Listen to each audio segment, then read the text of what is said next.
Hey residents of MeepleTown, today we're looking at our top 50 games of all time, but we're in part 4. Dude, you just, look at that, someone just got excited and then someone got mad and was like, dude, you haven't even done number 20 to number 11. We are doing a top 10, but it's our 20 through 11 top 10. That is so confusing.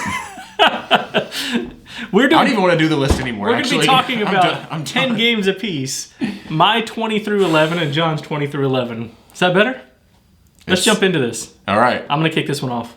You ready for that? Please do that. My number 20 game is a game that released in 2018, a newer game. This is Cryptid. I'm just going to jump into it. Go, baby. Cryptid is a... First off, I want to point out the artwork. It's quite You really like this game. That's a really... apparently really I do, high. because it's my top 20 game. Yeah, this is a straight-up deduction game. I'm surprised by that. That's my 20? Yeah. You shouldn't be. It was on my top last year. I know, but I'm surprised that it's this high. That's really high. It's a really good game. This is a top 20 game of all time. Wow.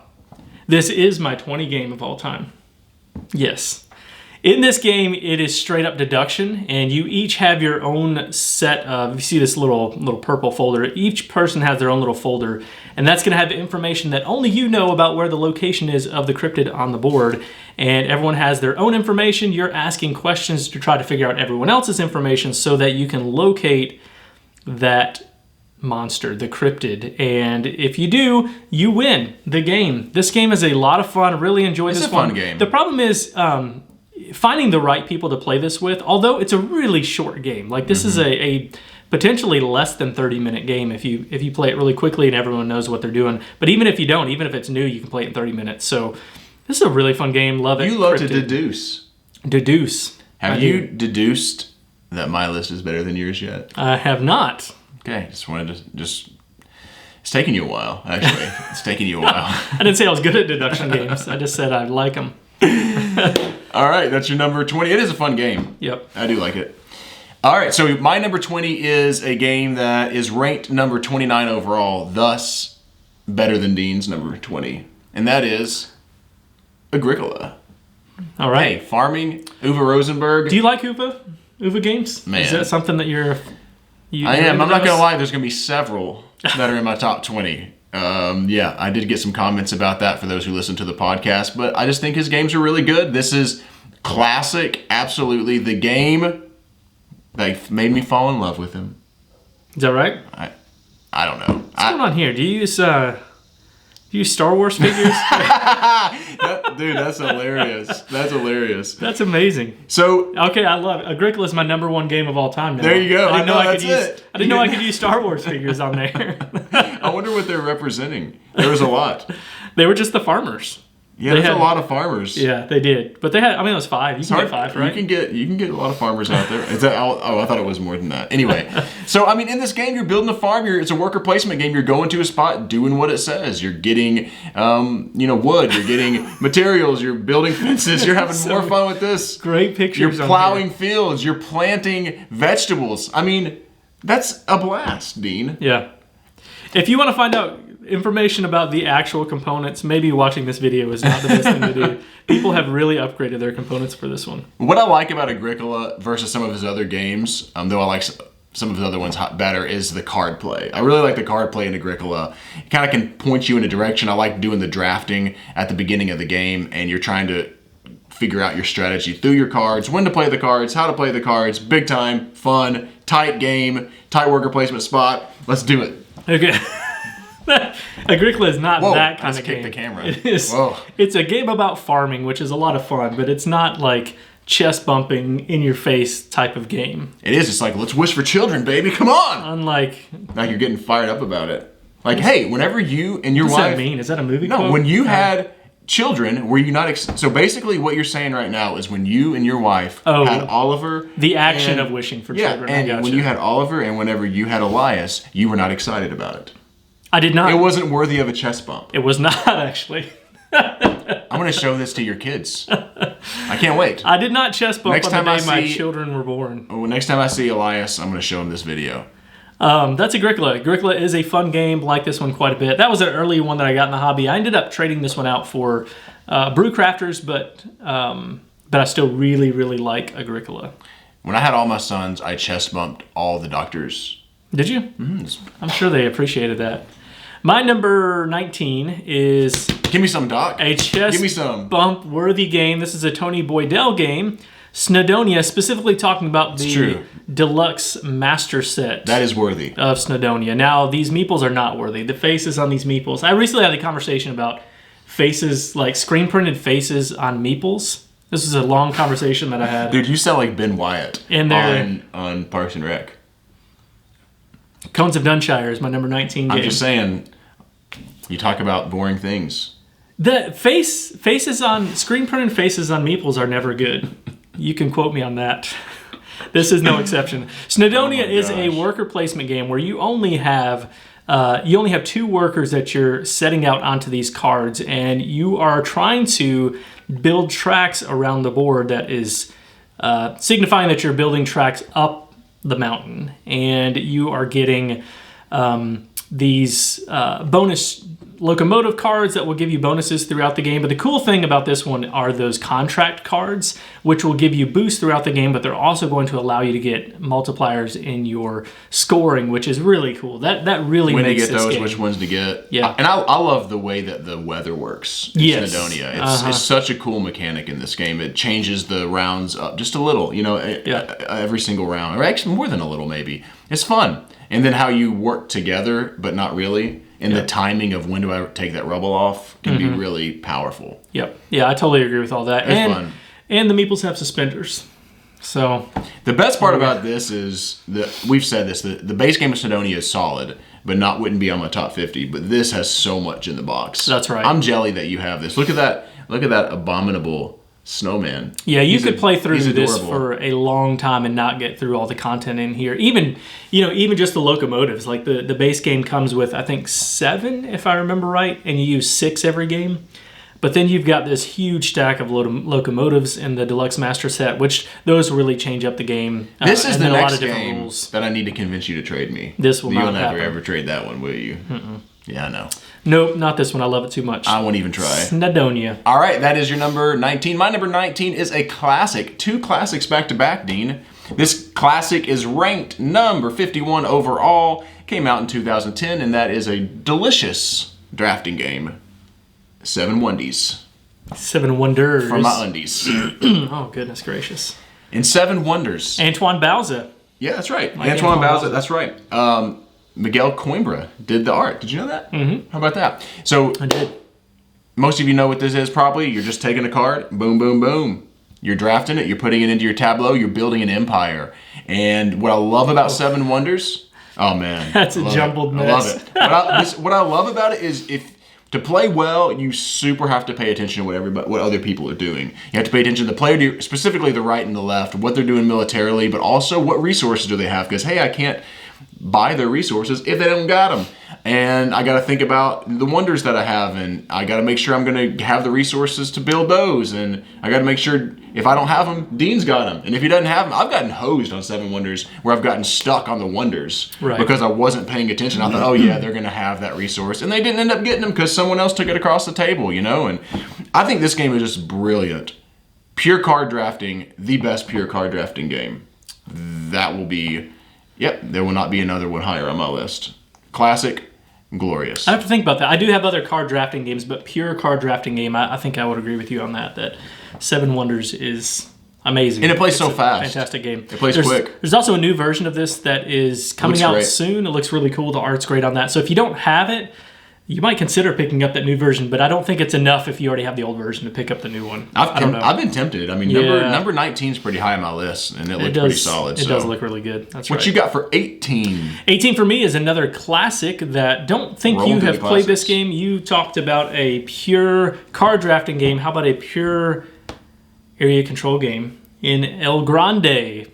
El Grande came out in 1995. This is I'd like to play this. I've never played it. Wolfgang Kramer, Richard Ulrich game. And in this game, I'm going to show a board. You are basically just putting out cubes onto a board. But you do that by starting off with you'll play a card to determine the player order of who's going to get to draft the first action card.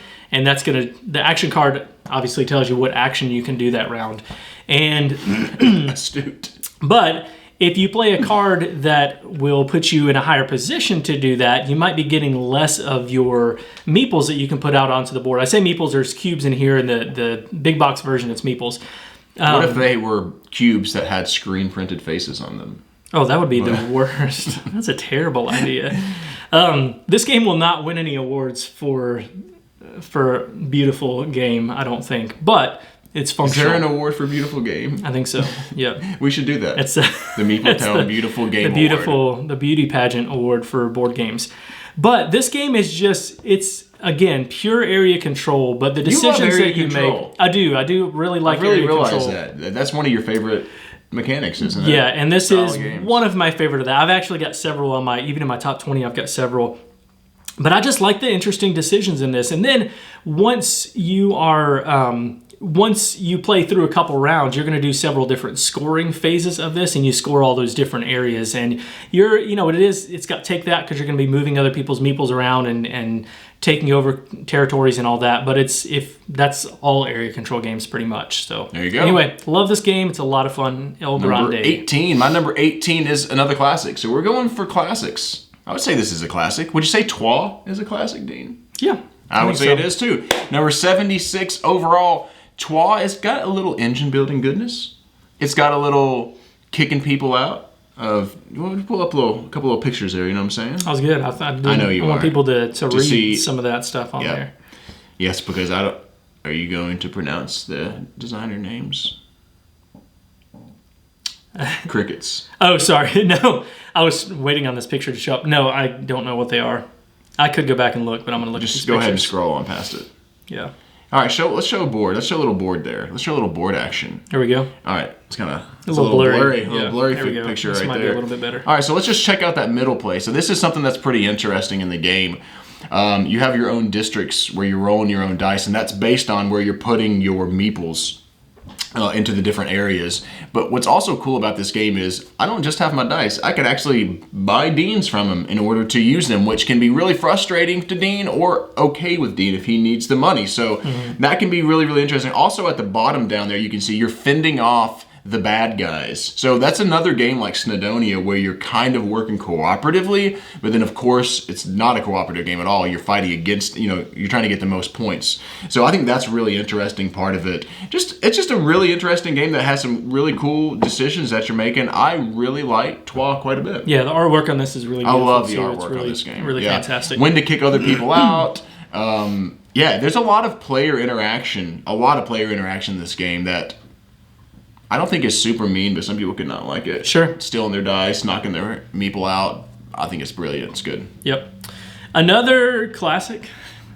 Maybe this is a classic. This would be a reimagining of a classic, I guess. Number 17. Roll for the Galaxy for me. Now this is a dice game, as you can imagine, for a game called Roll for the Galaxy. And what you're going to do is you're going to roll these dice behind your screen. Let me see if I can find something. And when you roll these dice, that's going to determine the placement of where they're going to go. I probably won't be able to find a good shot of this now. Determine it's fun to talk about it where you're going to place those, and then you can also determine one action that you're going to take. And so you might explore to get new tiles or to get money. You might develop or settle, which will allow you to put tiles out that you're fulfilling the requirement of the dice needed. Yeah. And it's an engine building game at its heart. It's a really fast game. It's a race game to get to either run out of the victory points or to get 12 tiles out onto the board, 12 little squares, but you start off with 3. It's a really fast game. And actually the app version of this just came out. If you've not played this game and you've thought, I really want to try that one, I really recommend getting the app of this. It is pricey. You might even be able to find the game for not much more than the app, but it's way worth it. I really enjoy Roll for the Galaxy. I didn't even care for Race that much. I still don't love Race. I know a lot of people do. Not my jam, but I love Roll. I like the player interaction in this game. So it's not a mean game at all, but what other players are doing really matters. And you're trying to guess what Dean is where he's going to place his action. Because if he places his action in a certain spot and you've got your dice there, then you get to do the same action. Mm-hmm. So there's kind of like a head game where you're like, I think he's going to produce this round, but I'm not sure what should I do. Yeah. And then obviously the player interaction, the sense of if you get 12 tiles out, boom, game over. Dean gets them out. I'll play games where like all of a sudden I'm like, oh, goodness gracious, dude, all of a sudden Dean just pow, pow, pow, put out like 3 discs, 1 round, I mean 3 things, 1 round or something. You're like, oh no, now I'm hosed because I was planning on shipping goods and producing goods, and I don't know if I can get that many shipped out as fast as he's going. You can normally kind of predict that, but there could be a round where you get a ton of dice in your cup. You might have seen that. You might have a round where you only have 1 that you're rolling. You might have some that you're having, 8, 10 that you're rolling. So and I've seen it. I've had it happen where like you get some of those like small planets, like 1 or 2s, or small developments, and like all of a sudden someone puts out 3 or 4 in 1 round, and you're like, oh no, like.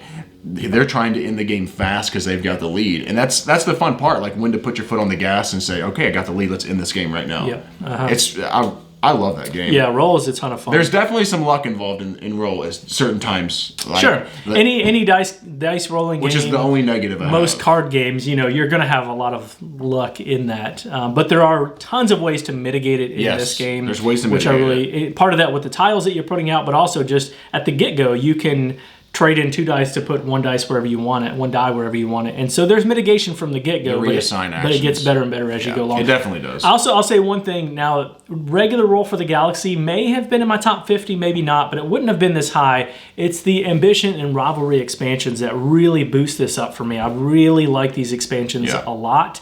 Now, the Rivalry one is pretty pricey. But if you like the game, I recommend getting the Ambition one because the Ambition one is a lot of fun and it adds quite a bit too. So ramps up the game faster too. It's pretty, All right, that's Roll for the Galaxy. That's your number 16. I might have said 17 earlier. If I did, please forgive me, MeepleTown. My number 16 is a game that I've actually... It actually was my 17, right? No. 20, 19, 18, 17. What? 20, 19, 18. Yep. Okay. My bad. My B. That is 7. I did get it right, and then I overcorrected. I'm in the ditch right now, MeepleTown. I'm in the MeepleTown ditch. Would you get me out if I ran into the ditch, Dean? John's number 17 is... My number 17 is a game that has been out since 2013, a game that I think needs more cred. Now, it is ranked 345 overall, which isn't bad. That's still good. But Amerigo for how good this game is a dead-gum awesome game. It is my highest Stefan Feld game on the list. So there you go. There will be no more Stefan Felds, but this is pretty dead gum high. For John's list, that is. For my list, for sure. Look at that. What I love about this game, I like the sense of accomplishment that you get whenever you're putting out your buildings or whatever, going around and sailing, and I guess you're colonizing the land. But anyway, I love that sense whenever you look back and say, wow, look at what I was able to do over the course of the game. You get that really cool sense. I love the way that the mechanic works whenever you're throwing your cubes into the dice tower, which is whatever, the cube tower, and they fall out and you're not sure. That's how you get your action in this game. And there's a possibility one of the cubes gets stuck. You know how many? There's 7 of each one, but you know, hey, what if it gets stuck and it never comes out for the rest of the game? And like making those decisions, there's a push your luck element to that. That's a really, really fun.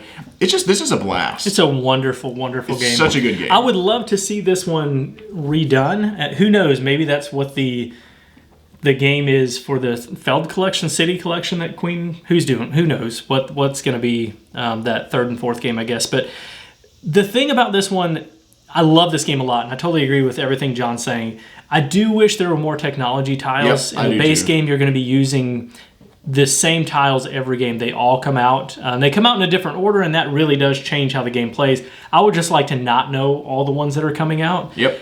There is a Queenie that was available, but you can't find it now. That does add more tech tiles. Yeah. But anyway, that's my biggest complaint of this one, but it's a wonderful game. Yeah, I love it. Amerigo. If you haven't played Amerigo, which I think there's a lot of people out there who haven't, you need to Amerigo to your store and go pick it up. Yeah. That's right. That's exactly right. Okay.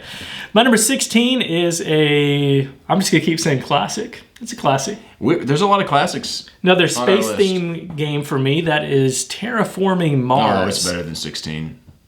It's 4 overall. All right. I reject your 16. It's by Jacob Frazelius. I'm just kidding. And this game is, at its heart, a card-based game. It is a card game where you're going to be drafting cards if you play with that variant. You're drafting cards and you're playing them into your tableau, and you're taking actions to build up the map at the same time. So you are trying to put out these forestry tiles out there, these ocean tiles, city tiles. And as the game is progressing, if you see on the map there, I guess this is the best I've got right now. So you're raising up the temperature, you're raising up the oxygen level. I guess I could use this. Temperature, your oxygen level, and then your oceans. And once all of those things are met, all those conditions are met, then that's going to trigger the end of the game.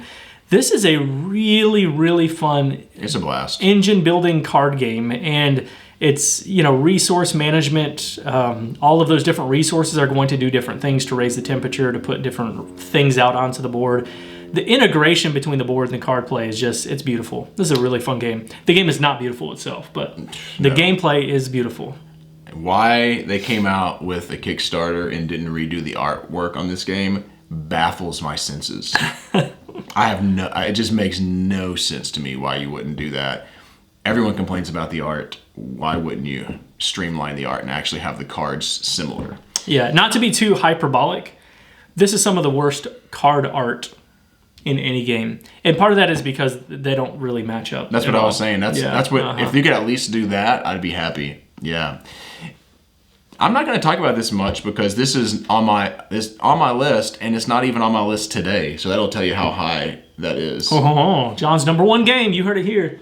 That's not what I said. But I thoroughly enjoy that game, despite the art. Terraforming Mars. What you got? All right. So my number 16 is Outer Russian Railroads. How about that? All right. Choo choo, baby. A choo choo.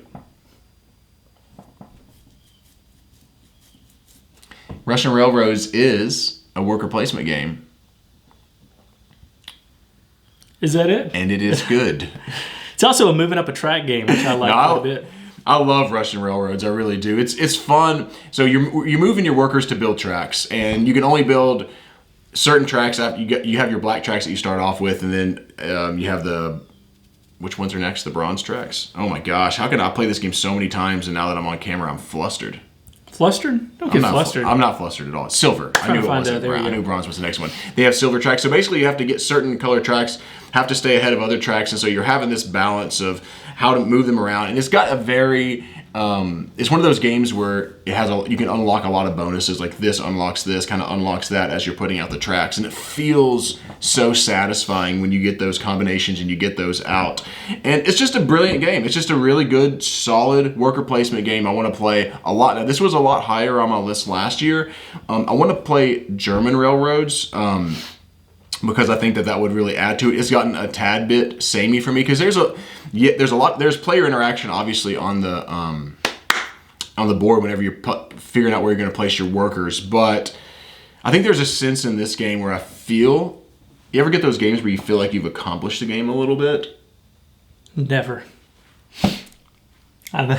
I'll probably lose miserably the next time I play the game. But I've definitely I feel like there's explored the there's game certain as strategies. much as I think that's right. There's certain strategies that I've explored a lot, and the player interaction is pretty much only going on to those worker placement spots. So you kind of have your solo thing going on, and you're vying for those spots.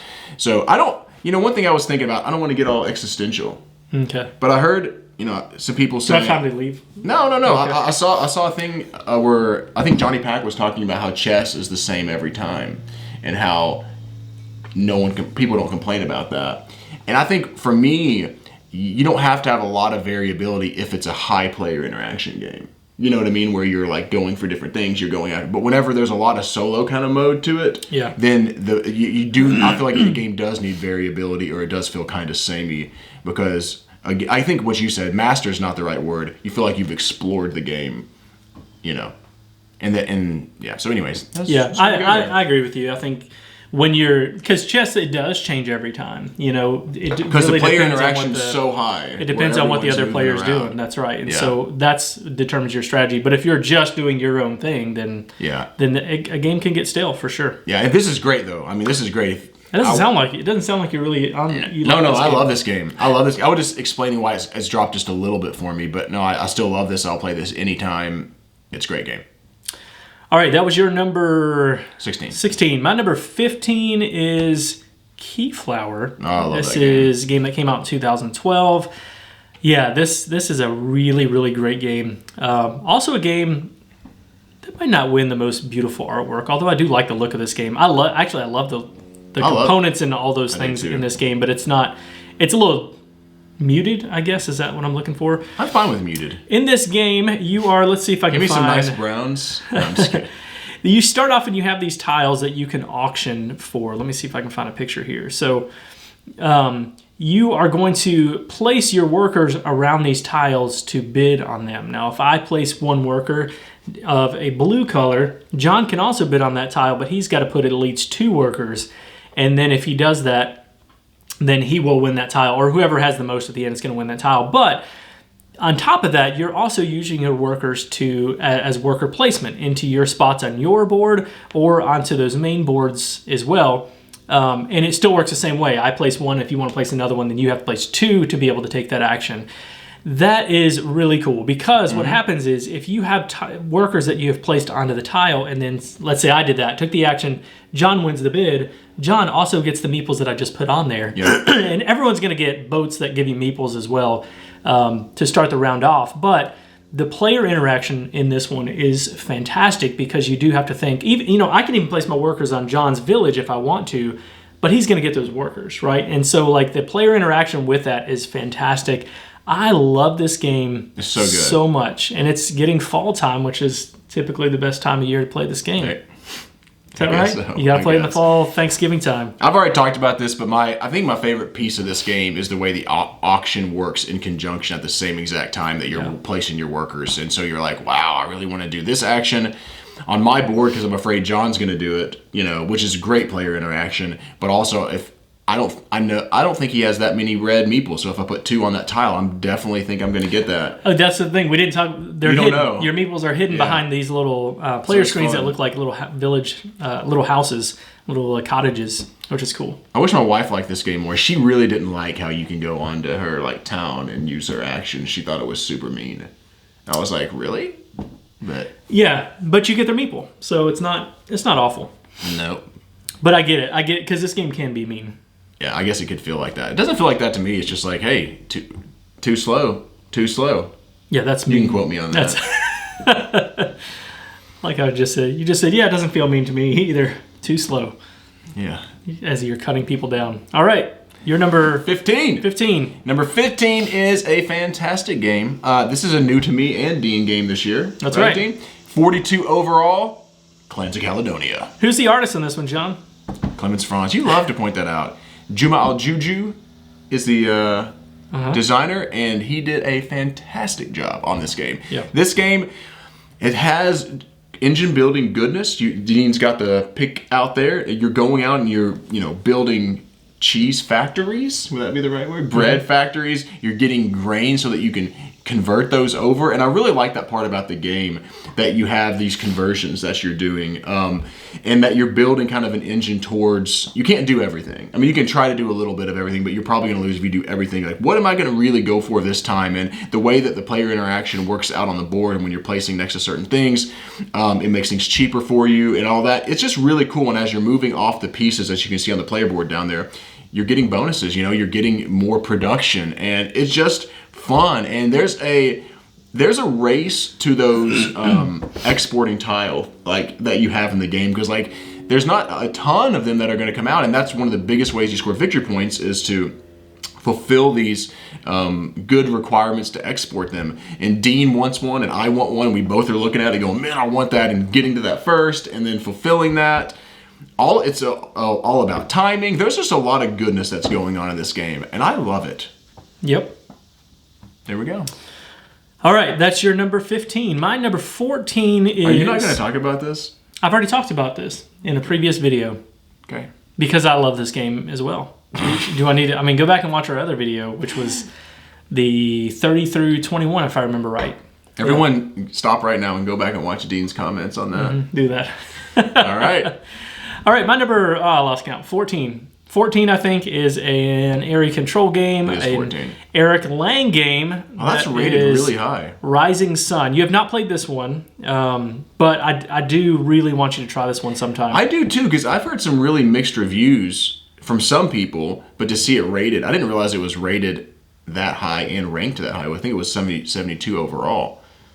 I get why this one's ranked so high, because people really love Blood Rage, and this was the follow-up game to that. And isn't the battle system something that some folks don't like? Is that right? That's what I've heard. The battle system is actually, I think it's really well done. It just slows the game down a little bit. So it's a bidding system where you're bidding for these different actions that you can take during the battle sequence. And I'm not going to go through the whole thing because it is kind of confusing if you haven't played the game.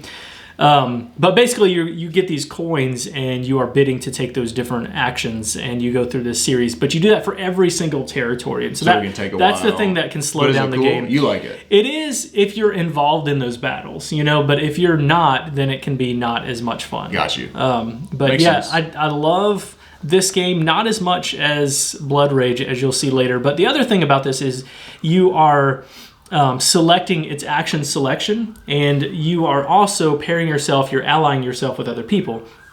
And so if I take an action and the police are coming to MeepleTown.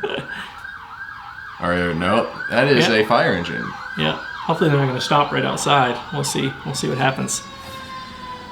Why? I shouldn't dance. So no, fire engine's you going shouldn't. on. Actually, that's so. With this, you're allied with somebody. So if I take an action, I select an action, you're going to get a benefit from that because you and I are paired up together. But you can betray the other player, and then all that resets at the end of every era. But it's just a really fun game. You like to betray people. I do, yeah. Sometimes in this game, sometimes it can be really beneficial in this game to do that as well. Love this game. Really excited about Ankh coming out. The problem with Rising Sun is getting the right people to the table. I haven't played this one in a while because it's hard to find people to play it. I will play this with you. Okay, let's go. You need more than 2. You need at least 3 in this one. All right, that's your number 14. 14, Rising Sun. Number 14 just came out in 2019, and in 2019, this feels like the wingspan of 2019 in the sense of, remember how Wingspan just tore up the charts? This is tearing up the charts. This is 53 overall. That's quick. This game just came out. I'm throwing it up here. Maracaibo. I'm telling you, like this game, and that shows a lot of people. It's an Alexander Pfister game. Love this game. I love this game. Dean loves this game. I do. I love the pacing of the game as you're going and you're sailing around, and you have to be paying attention to your opponents. Because when they end it, there's a couple more turns that can happen and you're done. So if you're going extra slow, you might not get to the action spaces that you really wanted to get to. I like how it has elements of area control. I like the tableau building is my favorite part of this game. It really is. It's the card play in this game. And the little, what are the tokens called? Synergy, like tokens, are really brilliant in this game. In the way that you're using those and they're unlocking more income or doing different things like that. I love the engine building, the income, the victory point engine building that you can get in this game. A ton to love. This would be my second favorite Pfister game already. I love this thing. Story building is really cool. Yeah. My wife doesn't like this game, so we'll never play through the story, and that really is like a big old sack of stinky taters. You can... I've not done it, and I don't know how it works, honestly. There is a solo option for that. I would love for you and I to play through that story, the entire story of it, because I love this game as well. I think you mentioned this, but with those tableau, with the cards that you're playing out, the fact that you can get your different, I forget what the character cards are called, but you can put a character on an island, and then be able to take that action just you because you have a connection with that person that's on the island. That is such a cool, unique feature to this game. And it's true. It's good with the engine building, but at the same time, it's not a given that you're going to go there because you might need to skip that spot to go to get something else before somebody else does. And I just so much love about this game, Maracaibo. I think for me, this one probably will rise. The more you play I need to get it to the table more than what I have. So love this one too. That's it. Number 14 for me. What's your number 13? My number 13 is a game that is going to be higher on your list, but I'm going to pull it up right now. I don't care what you say. It's going to be barely higher on my list. Ginkgopolis. There you go. Ginkgopolis came out in 2012. This was a game that has been really difficult to find for a long time now, but Black Pearl? That doesn't sound right.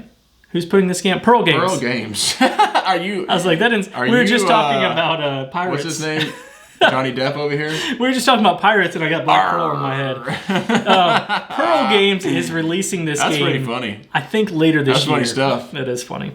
In this game, you're doing lots of different things. You are drafting cards. You are placing these tiles out on the board, so you've got tile placement. You have area majority in this game. You have engine building. There's a lot of different stuff going on, but essentially what you're doing is when you play a card that allows you to take a specific action, and what you're trying to do is build up these different areas of your color. So at the end of the game, you're going to get these area majority, but then you also are getting points throughout the game built based on your engine that you've built up for the cards that you have in your tableau. So basically, anytime I take an action, I get to do these things that are in this row, and it's a cool game. I'm going to talk about it here in a second. Yeah. I really like it. I can't wait for it to come out. So I'll just say that. Yeah, unfortunately, I don't know about the expansion, if it's coming along with it. I don't think it is, but anyway, we'll see. That is Ginkgopolis. That's your number 13. My number 13 is ranked number 274 overall. It is a Reiner Stockhausen game, and it is Altiplano, the better game. You did not surprise anybody on that. Everyone was like, knew I was going to say Orleone. And I say, I'm going to go hike around on Altiplano. Hey, who did the art on this? Altiplano. Every time. Clemens Franz. The better game. The game that is superior to Orleone, Altiplano. That's it. That's all I want to say. Dude, you feel the need to say it every time. Well, yeah, because like you're trying to convince everybody because you recognize. Bring the comments on. Okay? Everybody likes Orleone. No, they don't. This is better game. I mean, how is this is better game? Yes, this is better game. Caveman John says this is better game. This is better game. Better game. All right. Yes. Thank you, Dean. No, I mean, dude, in Orleone, you got the luck of the bag. This, you have to cycle through all your things. I know you don't care about that. You're fine with that. You like those decisions that you're making. I like this better. I tend to prefer that in Altiplano. I like that a little bit better. I like building up the warehouse. You got that sense of accomplishment. I like having to time not only how you're doing your actions, but getting your traveler, your worker, your traveler around on the actual spot. Brilliant. I love the traveler expansion. I love this game. I finally traded Dean for it, just so you know, it's sitting right over there. It's all yours. It's mine. And I am enraptured. Is that a word? Now, Orleans does not have a giant alpaca for the first player marker. It does have that going for it. I really like now Altiplano. I can finally glue your things together. I really like Altiplano too. This is a really fun game. Given the options, I prefer Orleone. But you like this one. I like the travel board on that a little bit better. The other thing about Altiplano for me is that it tends to overstay its welcome a little bit. I wish it would be a little bit shorter. I love this game, man. Yeah, it is a lot of fun though. You're right, Altiplano, good game. Yep, building bags really good game. In the highlands of Peru. Yep.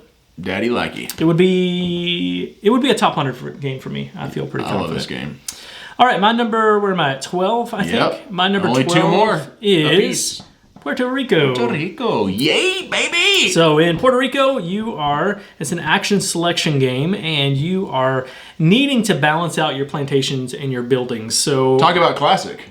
Very classic. This is one of the classic of classics right here. Very, very classic game. So you have your buildings up here at the top, and you have your plantations at the bottom. You have to be able to, if I have an indigo plant building up here, I have to be able to have a colonist on the indigo plant and the building to be able to produce that resource. Then you're selling it for money, trading it for money, you're shipping it to gain victory points, and then you just keep going like that until one of the end game conditions is met.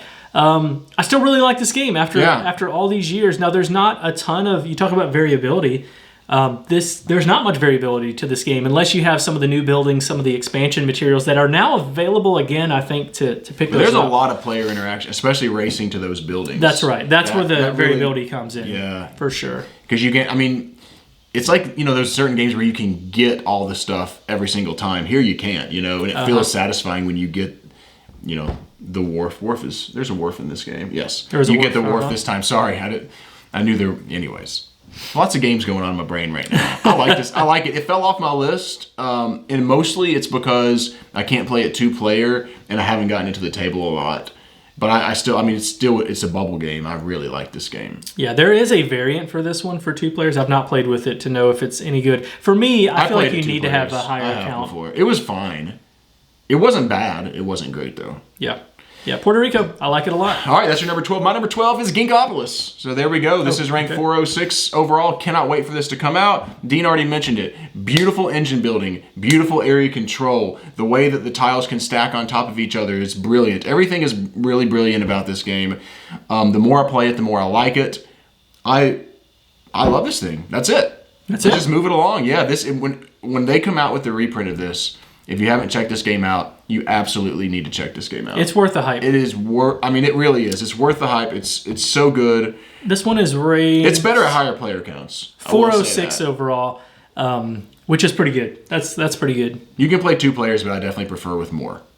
Yes. So that's the only slight thing I have is I will play this mostly at 2 players probably, even though I don't want to, and it's not quite as good. It wouldn't be ranked quite this high if that's all I ever played it at. Apparently you can solo this too, and I have no idea what that plays like. Me neither. All right. So good. My number 11 is it's a redo of a classic. It's such a good game. Brass Birmingham. Now this one is rising up for me. It could, who knows, next year it might be in the top 10. I don't know. Like the golden sunrise coming out of the east, setting in the west because it is the best. This is a game that was released in 2018, but it was a reimagining of Brass Lancashire, or just Brass is what it was called before. This one's ranked 3 overall. It's such a good game. I would agree with that. It's so good that I'm not going to talk about it right now. Martin Wallace, which I really like Martin Wallace, and it is classic Martin Wallace. It's his masterpiece. Yeah, I think so too. Classic Martin Wallace, where you are playing cards and you are building buildings onto the board. There is engine building with this because you're taking these buildings off of your board and putting them onto the main board. And this, as you're releasing things off of your board, it's allowing you to gain better benefits throughout the game. Points. The interesting thing about this game, though, it's 2 eras. There's the canal phase and then there's the rail age, whatever. Mm-hmm. Once you've gotten through the canal age, all those canals come off the board and all your level 1 buildings come off the board. So the main map is pretty bare at that point. And then you play one more round with the exact same amount of cards and you think, how are we going to build this back up? Because everything's more expensive at this point. And you do. It's cool how this game plays out. Everything just works so elegantly together. I love this game a lot. The player interaction is phenomenal, but you have to watch our top 10 video to hear me talk about that. Yeah. The Brass Lancashire. I want to have something to talk about. Brass Lancashire is the one that's available in app form. I've only played that in the app form, but I really want to try that one. Because I hear so many mixed things about which is what people like. I like it, but I much prefer this, but I haven't played the physical copy. It's also beautiful. So beautiful. Yeah, my number 11. Wish I owned this one, but my wife didn't like it at all, so that was a huge bummer for me. We can play it. Massive proportion bummer. I was ready to pick it up, and she's like, I didn't like it. I said, you have to play this more than once. You have to. There's a lot of little fiddly things with this game. Okay. Number 11. Number 11 for me, so that's your last one today. My last one today is an amazing game. It's a Simone Luciani game, and it is Newton. I already had it pulled up. Oh, Nestore how do you say Mangone? Mangone? I think so. Yeah. Both of those guys. Magnone, maybe. I'm not sure. Those guys are awesome. Yeah. They did a phenomenal job on this game. This is a game that this is another one that it's just a brilliant Euro game. The card play Mangione, I think. The card play is phenomenal in this game. You have engine building with the way that when you place a card, and you have to really plan out your actions, because when you place a card, you have to look back on your desk, which are other cards that you've placed, or ones that as the rounds progressed, you've added underneath your desk. You add one card, and you look at how many symbols, and that gives you that power of an action. So I can do a power 1 action, 2, or power 3 action, or whatever. And so you have to really think about the way you're planning out your moves on this game. And there's some really satisfying moments of this, now I got this, now I can do a power 3 over here, now that unlocked that, and then I get this, now I'm going to put that book on my bookshelf, and now I finish this row, and now I'm going to get engine building with that row. And when the stars align in this game, you feel smart. Yeah. And I don't feel smart very often, so I like games where I make moves where I feel smart. And I've heard some people talk about this game and say there's nothing special about it. I think that's hogwash to me. Like, I think that it, for me personally, for them, that's fine. They can say whatever they feel like, whatever they say. But I think a lot of really fun mechanics, little deck building mechanic where you're building hand and you're managing that hand. A lot of really fun, good mechanics, nothing that is new, but come together on an amazing Euro game that I love. There's not much that's new, but there is a lot that's new. 10. Hey, you can quote me on if that. I were a teacher, I'd give you an A+ for that. Maybe an apple. All right, so I agree with you. This game is a lot of fun. I do think You that... killed me at this game when we played it. Yeah. The first time I was so ready to... I remember the first time I was like, I got you, and you like destroyed me. I've really enjoyed the card play of this one. I think that's the part really that's fun, really unique in this game. It's... Yeah, like you said, that's the engine building part that's really cool. So anyway, I like Newton a lot too. That is our number 20 through 11. Stay tuned for next time. Our top 10! We do our top 10 games of all time. Our top 10 games worth a chest bump? No. I'm Dean. This is John. Tell people how they can get in touch with us. I will. If you are enjoying our channel, we would love for you to subscribe to our channel. We're at MeepleTown Games for pretty much all of our stuff. MeepleTownGames.com. Check it all out. We're at MeepleTown Games on Facebook, Instagram, and Twitter. And we're We are Facebook. Board Game Geek Guild 3407. Thanks for coming down to MeepleTown.